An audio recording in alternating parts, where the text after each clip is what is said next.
Hello, archers. This week's high power archery tip is putting it in neutral. What do I mean by that? Look at this for a second.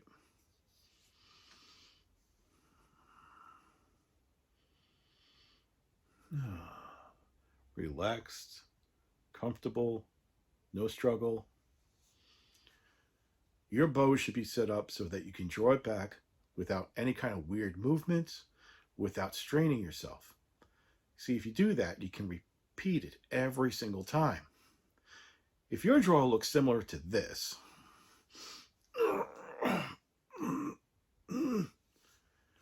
or this, oh, I got it, then your bow is not set for neutral. You see, even if you can manage to pull it back once like this,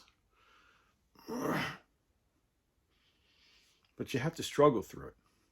Or if your setup is very, very demanding and that cam wants to turn over on you so it feels like it's going to rip it out of your arm, yeah, it might keep it against a wall, give you a little bit more repeatability, but in the long run, it's going to work against you. Now, some people are, I know, looking at this video and saying, oh, but he's doing it with a Genesis bow. It has nothing to do with the type of bow that you're using. Each bow should be set up, whether it's a compound, a recurve, anything, to be repeatable.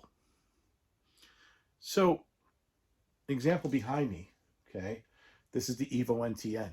I've had it for a few years. To me, that was the most comfortable, forgiving, you name it, bow I've ever had. I was able to set it up so that the bow didn't fight me, so that it was a smooth draw, and I was able to repeat shot after shot after shot. And that shouldn't be the exception. That should be the rule for you. Set up your bow so that you can draw it comfortably without struggling. And I know for some people out there, you're already shooting bows that are overbowed for you.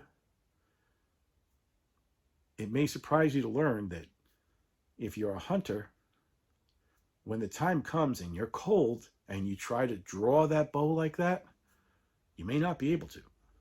But if it was in neutral, meaning set up so that you could do it comfortably every single time, that wouldn't be a problem. Also, for a target archer, the same rule applies. If you can shoot comfortably and reliably for, say, the first 20 shots, that's great. But in a 60-arrow tournament, you want your bow to be in neutral.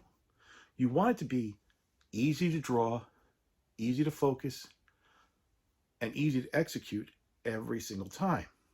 Because the key to repeatability is comfort.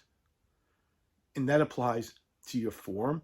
If you're sticking your chest up like this every single time, and you're drawing with that rigid form every single time, you're going to get tired over the course of a round. And what's going to happen? While you start like this, and then next thing you know, it's like this, like this, like this, you're going to break down. So neutral in your form, neutral with the bow setup. We'll do another video covering how to do that, but basically it boils down to, one, shooting a poundage that works for you, not because it looks good on paper, but because it actually works for you. For the average person who's a hunter, a 60-pound bow, 65, is fine, as long as you can draw it repeatable and be reliable with it every single time. There were times when I was in the woods shooting an overbowed setup that I could tell you I struggled trying to get that thing back. This was many years ago. That shouldn't have happened. Anyway, the key is this. Make it easy for you to do every single time. This applies to compound. It also applies to recurve. Well, some people say, well, recurve, there's no such thing as comfort. You're always holding that same amount of weight. Untrue. Because if the bow is not in neutral, meaning set up in a way that you can draw it the same way every single time, you're not going to be accurate every single time. Remember, if you're struggling to pull it back, well, in the struggle to pull it back, a shoulder could be too high or too low. This arm could have too much tension in it, because you could be the best form in the world, but if you're struggling with the implement that you're using, it's not going to work. So we'll cover how to set that up in another episode. But for now, just remember, put it in neutral. See you later.